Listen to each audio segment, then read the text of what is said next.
mean, this country was founded off of the Boston riot. As MLK said, riots are the language of the unheard. I just want to make the distinction between disruptive and destructive. I think it's also just a question of what is the degree of disruption? The more disruptive something is, the more attention it gets, whether negative or positive. Movements that become increasingly disruptive and lapse into violence ultimately are consumed by themselves. It just becomes a false equivalence because they're like, oh, well, they burned down a target. Like, okay, they killed a person. You can't replace a person.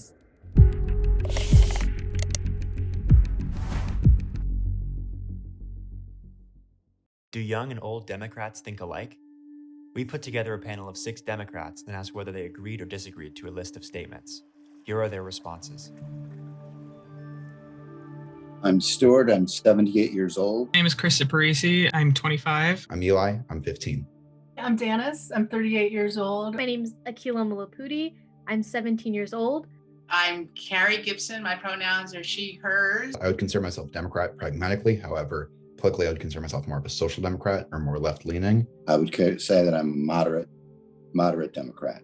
I am a Democrat leftist-leaning, and I use they, them pronouns because I'm non-binary. I'm a lifelong Democrat, was very political from a young age. I've done lots of canvassing and door knocking forever. I'm a lifelong Democrat, registered since I was 18 years old, voted first time in the election of President Kennedy and served as a precinct worker in that election and have several times since then. I consider myself a Democrat, and I am left-leaning and socialist-leaning. I'm a registered Democrat. I was an independent up until I was about 28, and now I'm quite progressive. I believe that old and young Democrats think alike. Old and young, all Democrats think alike in that we have, in general, the same ideals and the same overarching goals and in our policy objectives. The nuance, though, and the difference that I see with age is that we disagree on what takes priority and how to obtain those objectives. So I was going to say that tactics and patience may be one of the things that makes age different. In terms of what we think, I don't think it has to do with age. I think there's very conservative Democrats who are young and very progressive Democrats who are old, and vice versa. One difference might be a perspective. If you've been, working on candidates for your whole life, you know how long it takes for anything to change, you're a little more patient, even though you're frustrated. If I could have the disagreeers turn their video on. Well, I'll start by saying that I think that I agree that tactics might be different, but I think also ideologically there might be a difference. I think that my generation is definitely very left-leaning, as are all, younger generations usually are. I guess growing up, maybe seeing our parents through like the 2008 economic crisis and then seeing the endless wars we have in the Middle East, I think it's definitely challenged a lot of kids' views growing up on America and their imperialism and capitalism. So I think that from an ideological perspective, there might be more of a disconnect. This generation has, the newer generations have seen just such blatantly horrendous things that's definitely going to affect them differently and hopefully make them more progressive. So that makes me very hopeful. I think ideologically, we all do tend to go towards the same way. Like we're all getting there. It's just a matter of what we prioritize. And I would group myself in like a younger generation, but there's less patience. I think there's also just frustration with maybe the fact that like, though there are Democrats in power in certain areas, they're not progressive enough. And it tends to tie in with age a little bit. When younger people get involved, it seems to be more radical change in the system than trying to play by the system's rules. In my view, it's inherent that there are differences between the older and younger generation among Democrats. My experience is having grown up politically in the 60s, having served in the military, but also gone to school in Berkeley and been active in the anti-war movement. And I remember times thinking in the 70s that the 60s are over and we lost, only to see the enthusiasm and idealism of the younger generation. It's constantly being a prod, a source of energy and a source of ideas for the party. So I'm delighted that there are differences between the younger and older generation. I think it's a healthy tension. Biden is a good president. So it seems like everyone agrees on this one. So whoever would like to begin. I love that. I'm delighted that everyone thinks that. He's heard the diversity and the racism cry and he's acted on it. I think every time something comes up that isn't working, he hears it and responds. And I think the amount of diversity he's brought into the administration is stunning, and addressing racism directly while doing major infrastructure, while dealing with COVID. I would never thought I would have said this, but I think he's exactly what our time needed. And I think he's the bridge to a whole new era. Well, I'm going to have a little bit more pessimistic of an answer. I think that the idea of the American president is probably decently immoral, and that every single US president is probably not a good person in a sense. I mean, since World War II, the vast majority of American presidents have involved themselves in foreign wars that, I mean, Biden will continue. It's not really his fault because he didn't guess there. So like, I think Biden is going to be doing things that are very bad, obviously. However, I do think that within the scale of presidents, he's good. I think he's good for this time. I think his COVID plan has been exceptional. I'm just going to bounce off of what Eli said. I always say that you never idolize politicians, and I stand by that. Also, what Carrie said about he's exactly what our country needs to really recover from this pandemic. But obviously, there's a lot more work that needs to be done. From going from someone who had zero experience in government to someone who had the longest career ever in the Senate was useful. Good decision for America, I think. I think he's off to a very good start. And I think that it reflects the fact that all throughout his career, he's learned and he's grown. And I think that's what's most encouraging. He's a different person having come into the presidency this year in January than he was when he became vice president. The way that he's made his cabinet and the inclusivity and the diversity of his cabinet. Like, we've never had a trans person in the cabinet before. I've never seen a president tweet about trans people in a positive way. Again, there was the bombing of Syria, not so great, but I think that he seems to be like a pretty genuine person. Like, he talks to people like any other person. So I think that that's also like a good quality to have, that he's not better than anybody else. Joe Biden, as you mentioned, does seem to be genuinely not, a horrible sociopath.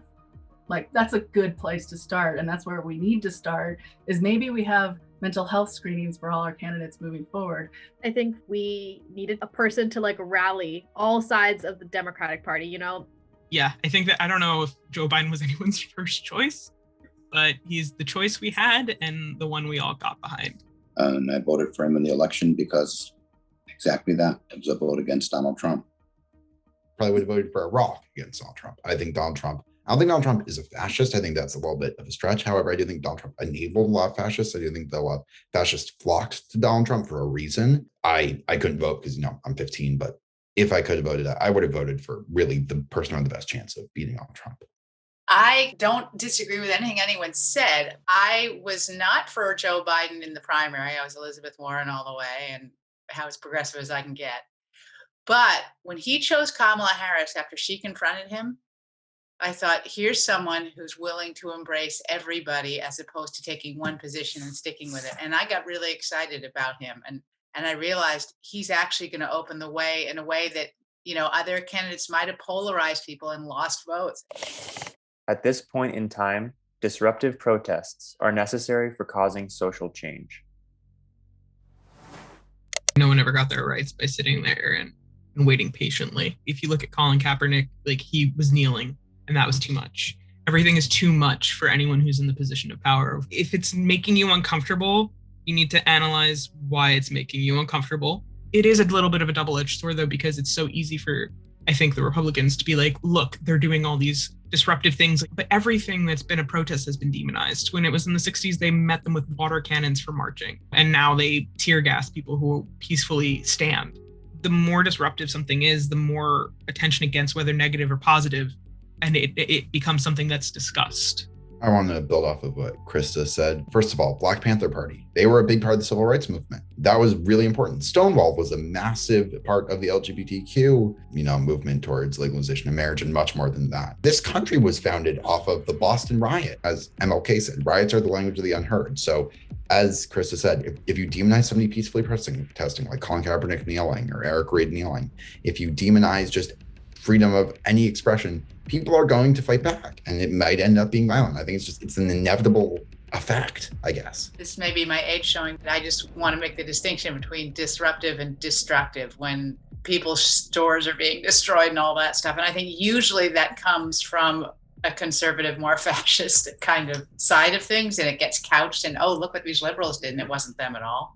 I think being willing to disrupt and civil disobedience is unbelievably important and has to happen. If I could have the disagreeers turn their video on.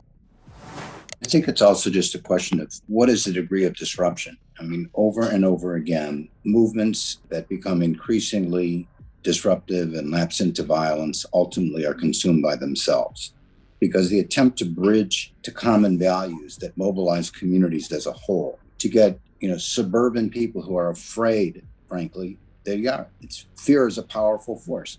They're afraid of the disruption in their communities. And so they turn away from what their heart tells them to what their fear tells them. You have to empathize with the person on the other side. If your goal is to build coalitions, if your goal is to build a political movement, you may get a relief out of the disruptiveness or the destruction, but ultimately it's self-defeating, in my view. I can't say because it's not my community, and I never will be able to put myself in the person of color's shoes, but I cannot imagine to have people be killed over and over and over and nothing ever be done about it. And then it just becomes a false equivalence because they're like, oh, well, they burned down a Target. Like, okay, they killed a person. Like, that's a person. You can't replace a person. No one's ever held accountable. The rage that you have to have, I sympathize. I understand where it's coming from.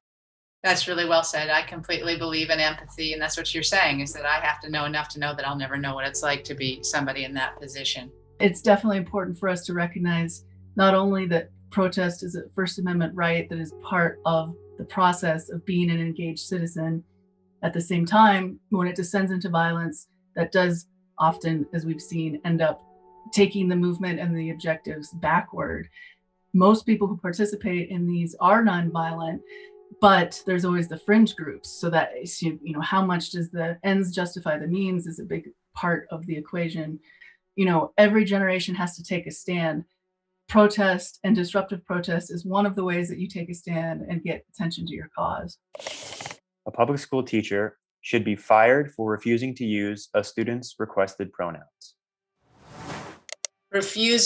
Taking a position like refusing is the key here. It's not someone who says it wrong or has to learn about it or is given a chance to change. But if they absolutely refuse to acknowledge the person they're teaching, that is so destructive.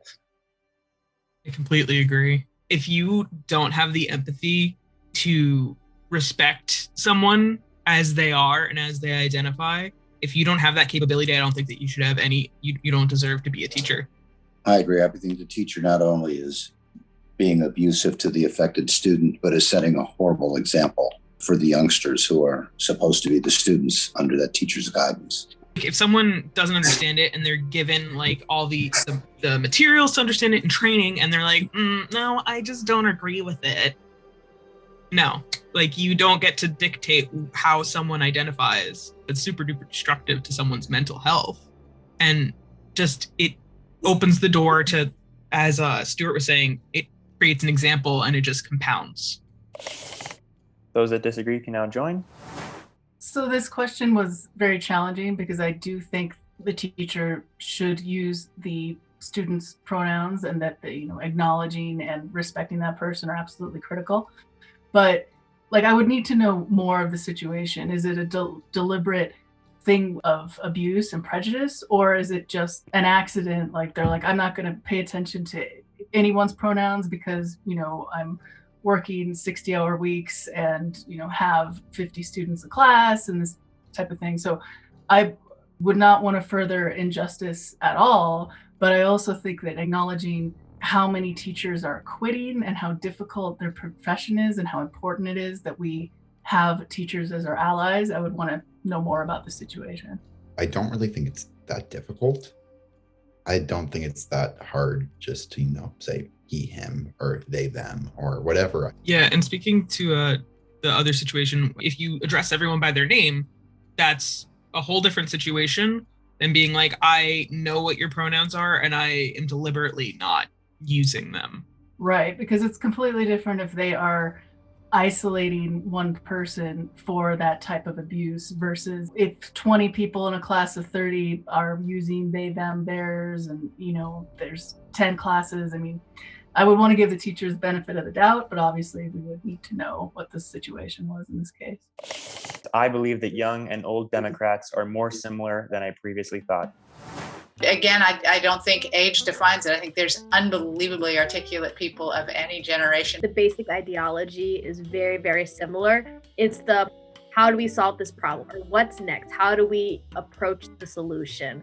And that's where it branches off. I wanted to thank you all. I found this just really fun and interesting.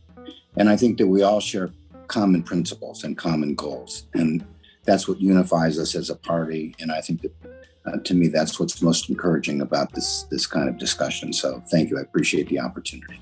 All right. I'm going to agree with Stuart, who's my grandpa. I thought that he was pretty good, but I thought all of you guys were incredible. I think that this was a great dialogue. I think that that's the most important thing. Dialogue is the most important thing. I think that there's obviously going to be just generational gaps because, I mean, the way that people perceive their media is going to be different. Everybody's working towards what they believe a better America is. I agree. I thought that this dialogue was a great opportunity and is such an example of when people come together and spend a little bit of time face to face about the issues that matter. Everybody feels better at the end, and is somehow our understanding has grown and our perspective has grown. I agree. I think that it was a very good discussion. I think it was nice to see everyone's point of view, and I think that we all have more in common, than not.